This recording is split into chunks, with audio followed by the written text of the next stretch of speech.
Coach, you just want to open up with a statement? Well, heck of a game. Heck of a game against a heck of a team. They're extremely talented. They go deep. They have multiple kids that can score. They're ranked top 25 in the nation. And I'm just so proud of our kids for the performance today. We're certainly disappointed about losing.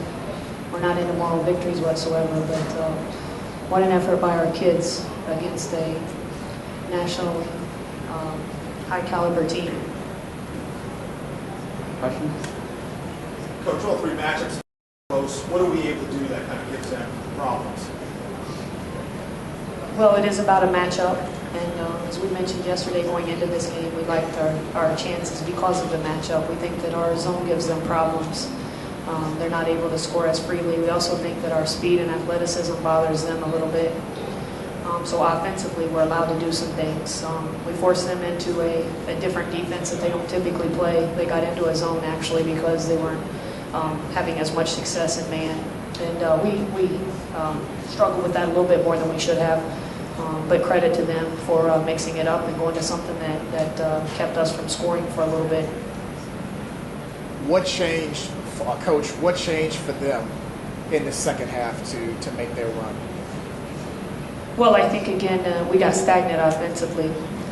The score, for them to have a final in the 60s is big. I mean, defensively, we handled them the way we wanted to. I mean, they score in the 80s.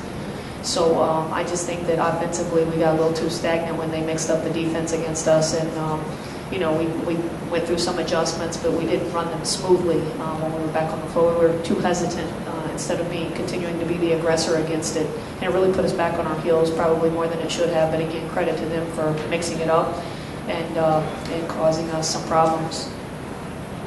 Coach, how did 60 with 13, 14 seconds left, the turnover that leads to the go-ahead bucket, did you kind of take us through it?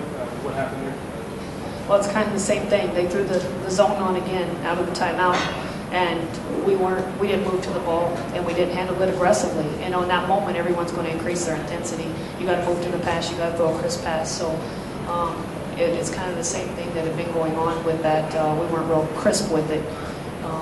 So again, we just didn't handle it sharply enough, and most importantly, not aggressively enough as we needed to in that moment with the game on the line.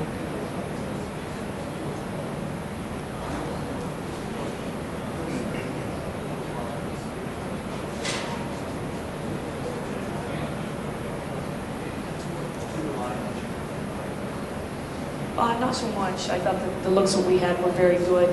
They're shots that we normally take. Some of them didn't go down. We would have preferred getting maybe a couple extra second shots on those. But again, those are shots that we like to take.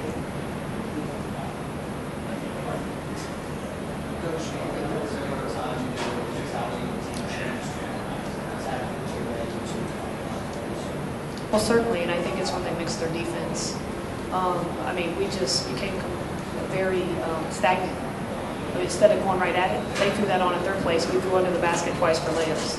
They throw it on today, and we're looking around wondering where to go with the next pass instead of just crisply, making the pass middle and going with it. It's a learning moment for our youngsters. Certainly Parks and our upperclassmen have been there and knew what needed to happen, but we just weren't aggressive enough. And again, credit to them for continuing to mix it up and come at us that way.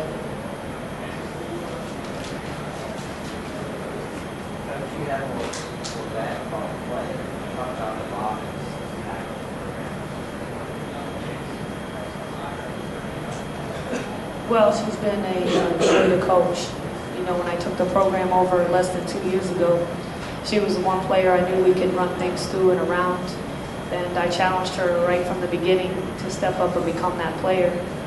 I think that she thought I was out in left field for a while, but she was a champ and that she believed in myself as well as the coaching staff. We challenged her every day to increase her work ethic and that she could go to another level and that she could become a pro. And she has accepted that challenge. I think leading the A-10 in scoring back-to-back years, you have as much defensive presence on you as she gets every night is quite impressive. In particular, last year when we didn't have as much help around her. But she's been incredible amount to our program. I'm just blessed to have coached her these last 2 years. She's not done playing basketball by any means. But then the progression of where we're going with the program and wanting to become a lead and become a top 25 program, similarly to what the men have done, she's certainly helped us jumpstart this program to another level. Hey, Robin. My team is 16 today against two-time regular season champion.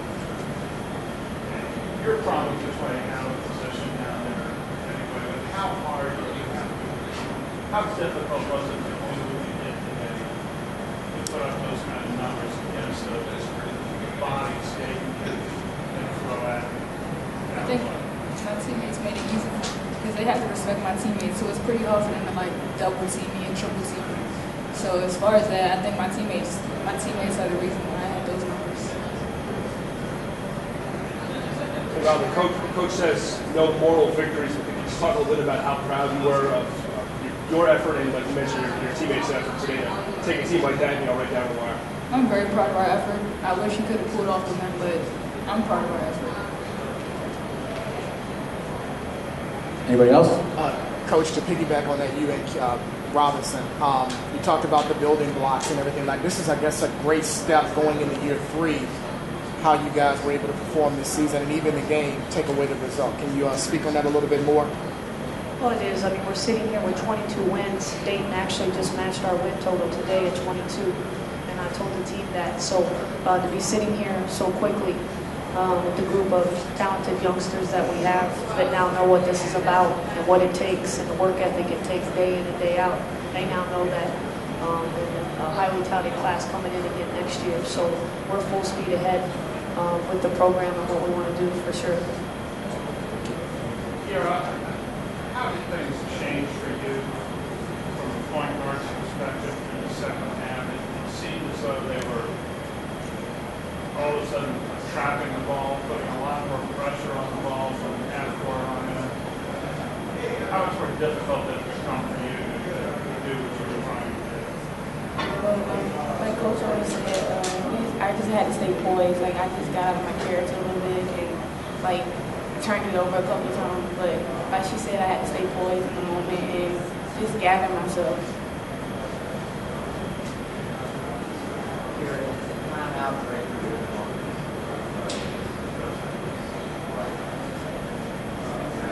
I don't think it is break my record. I just should have.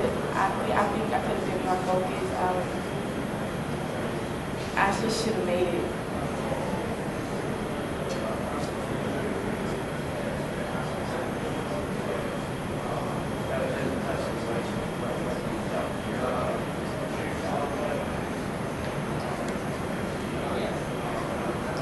Well, we practice for those moments all the time, throughout a season.